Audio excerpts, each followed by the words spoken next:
Senator Roger Wicker of Mississippi is the Republican senator and the chairman of the Senate Commerce Committee hosting tomorrow's hearing.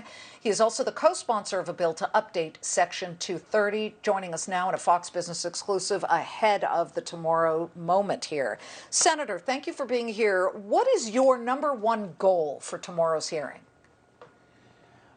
Well, we'd like to question these three CEOs because they actually are among the most powerful people in the country, if not the most powerful people on the planet.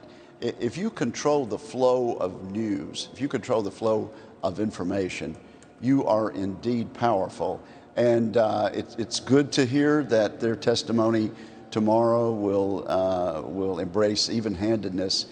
But I think recent examples, in particularly this New York Post story about Hunter Biden, they just indicate to a lot of us on the right that when it comes to policing what actually gets out to the public and what doesn't, there's a bit of bias on behalf of the liberal point of view and a whole lot more restriction to conservative thought. So that's part of what we'll ask about. But also, let me just say this, I don't want to filibuster, but this Section 230 of the Communications Decency Act is a provision that both President Trump and Vice President Biden have indicated should be repealed in its entirety. And so it seems to me this liability shield that these three powerful executives enjoy is under attack from both the right and the left, and I think they'll be getting questions from both Republicans and Democrats about, isn't it time for this special protection, which they have but you don't have as a journalist, Liz, but these internet platforms have a special liability protection, and isn't it time for us at least to tighten up that language?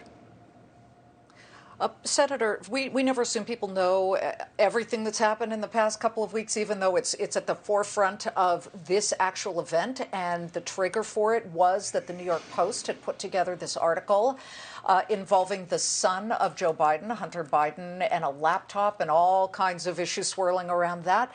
And Twitter did not allow it to be forwarded or shared. And that became a real point of contention for quite a few people. So how important will that be? And is this really kind of zeroing in on Twitter? And where does Google stand in all of that? They weren't really part of that issue. So we're going to ask.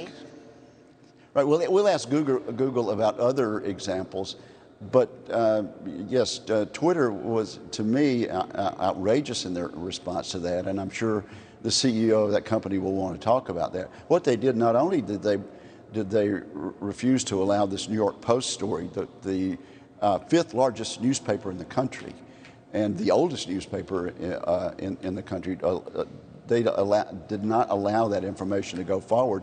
They shut down the Twitter accounts of people who tried to retweet it. So it was an outrageous overreaction as far as I'm concerned. Now, I think the CEO of the company will tell us tomorrow that they revisited that and now that information can go forward. Facebook limited it in other ways, which were not quite as extreme. But you know, this is an example of someone who is a finalist for the most powerful position in the world, President of the United States, and an allegation that his son sold access to this potential president for millions and millions of dollars. And a couple of folks at these companies decided that information shouldn't go out to the public.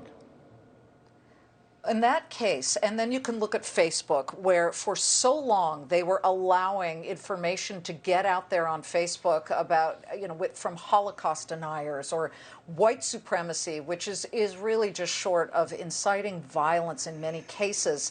It took them forever to come around, and in a way they've brought this upon themselves, this scrutiny on behalf of the U.S. government. But isn't this also a situation where senators may look at it, you got to say, be careful what you wish for, because Section 230, for people who don't quite understand, is basically, it says that no provider of an interactive computer service shall be treated as the publisher or speaker of any information that happened to pass through it. So their hands are off, they're not responsible. If you do make them responsible, do you then not risk having the entire system shut down? And because they will be so protective, they're not going to let anything out there. Well, that's a concern I have. I share that concern, and you've stated it well. My proposal would not repeal Section 230, lock, stock, and barrel. But what 230 does now is it allows these platforms to take down anything they view as objectionable. Now, to me, objectionable is like beauty. It's in the eye of the beholder. And we need to get rid of that language. If we want to specify advocacy of illegal actions, advocacy of terrorism, self-harm, things like that, that people know the meaning of, I think that would be far better. But when you say whatever someone in some CEO's office thinks is objectionable, to me that gives them too much leeway and basically the right to censor whatever they disagree with. We will be watching it. We will be carrying much of it. Senator Roger Wicker will be the head of it. We'll be really very much involved in this story, and we appreciate you coming on here exclusively to talk about it ahead of time.